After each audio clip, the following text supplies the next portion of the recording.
Come on, Fritz, what's that story? Sing for your supper, come on, we're all waiting. What's it about this time, eh? Skeletons or ghosts? I hope it's a nice bloody murderer. No, I hear he's got something quite different for us this time. Something quite new. I've got a feeling it's going to be more horrible than anything you could imagine, said old Joanne, the woodcutter.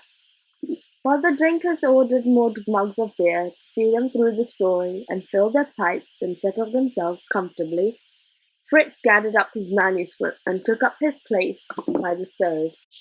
To tell the truth, Fritz was less comfortable himself than he'd ever been at one of these storytelling evenings. Because of what Carl just told him, and because of the theme of his story, of the start of it anyway. But after all, it wasn't about Carl. The subject was quite different. There was another reason for Fritz to be nervous. The fact was, he hadn't actually finished the story. He'd written the start of it all right, and it was terrific, but he hadn't been able to think of an ending.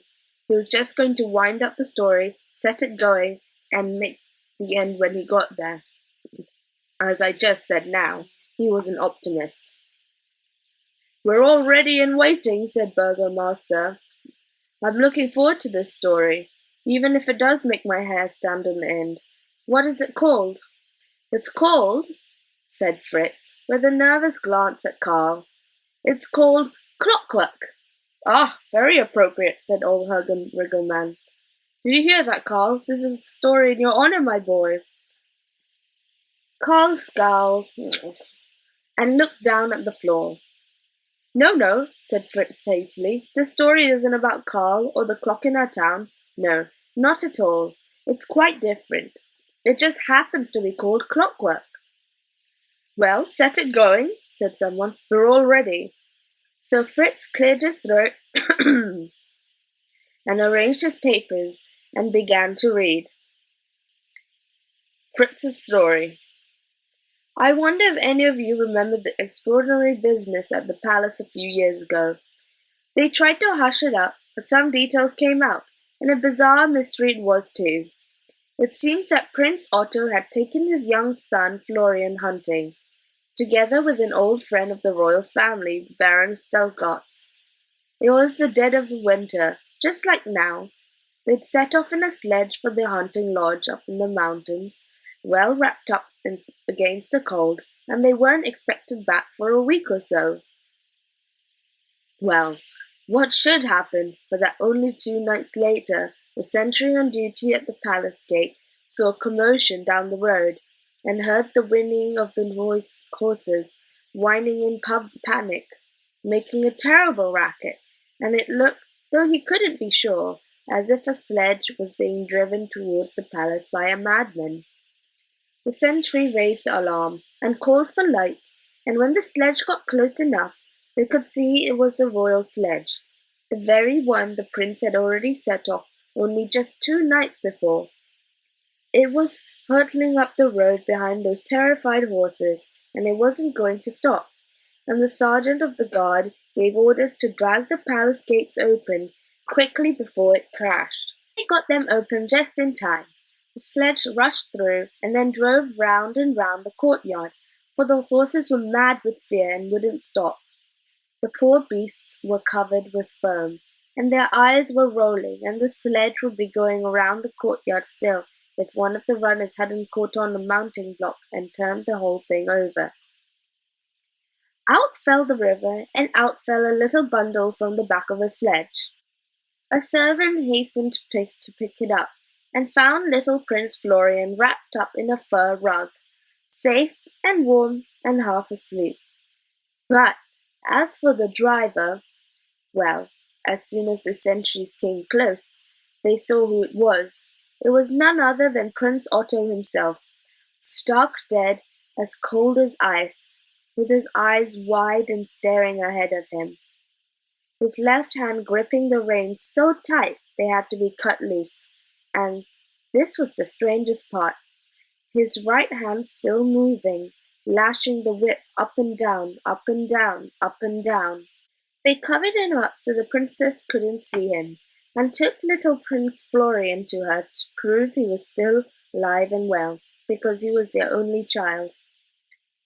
But what has to be done with Prince Otto? They took his body into the palace and sent for royal physician, a worthy old man who'd studied in Heidelberg and Paris and Bologna, and who'd published a treatise on the location of the soul. He'd studied geology and hydrology and physiology, but had never seen anything like this before. A dead body that wouldn't keep still.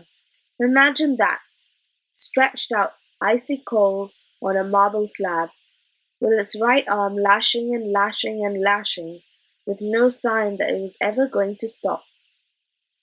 The physician locked the door to keep the servants out, and brought the lamp closer and bent low to look, and then his eye was caught by something in the clumsy arrangement of the clothes. So, avoiding that lashing right arm, he carefully unfastened the cloak and the fur coat and the underjacket and the shirt, and laid the prince's chest bare. And there it was, a gash across his breast, just over the heart, crudely sewn up with a dozen stitches. The physician got his scissors, snipped them away, and then he was nearly fainted with surprise, because when he opened the wound, there was no heart there. Instead, there was a little piece of clockwork, just a few cogs and springs and a balance wheel, attached in subtle ways to the prince's vines, and tick, tick, ticking away merrily.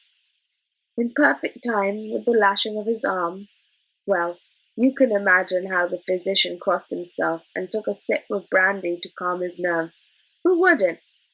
Then he carefully cut the attachments and lifted out the clockwork, and as he did so, the arm felt still, just like that.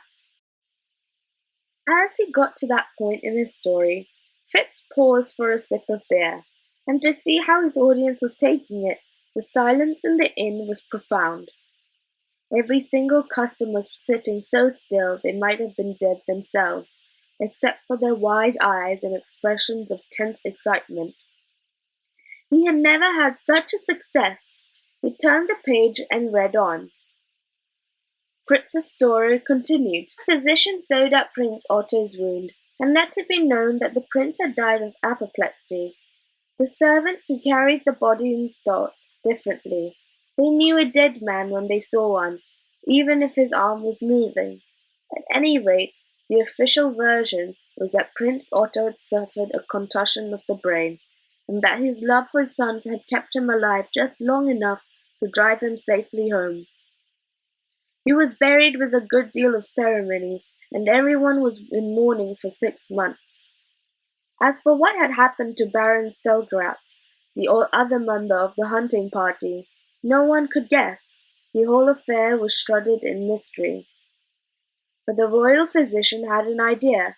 There was one man who might be able to explain what had happened, and that was the great Dr Kalmenius of Schatzberg, of whom very few people had heard. But those who did know of him said he was the cleverest man in Europe. For making clockwork, he had no equal, not even our good Herr Ringelmann.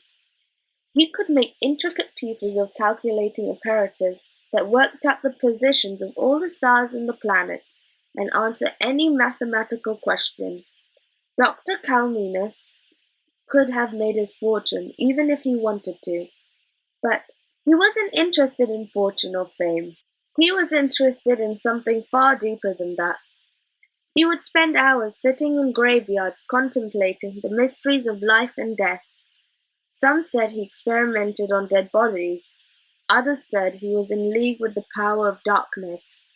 No one knew for certain, but one thing they did know was that he used to walk about at night, pulling behind him a little sledge containing whatever secret matter he was working on at the time. What did he look like, this philosopher of the night? He was very tall and thin, with a prominent nose and jaw. His eyes blazed like coals in caverns in darkness. His hair was long and grey, and he wore a black coat with a loose hood like that of a monk. He had a harsh, grating voice, and his expression was full of savage curiosity. And that was the man who... Fritz stopped. He swallowed. His eyes moved to the door. Everyone followed his gaze. The parlor had never been so still. No one moved, no one dared to breathe, for the latch was lifting. The door slowly opened. On the threshold stood a man in a long black cloak, with a loose hood like a monk's. His grey hair hung down on either side of his face, a long narrow face with a prominent nose and jaw, and eyes that looked like burning coals in caverns of darkness.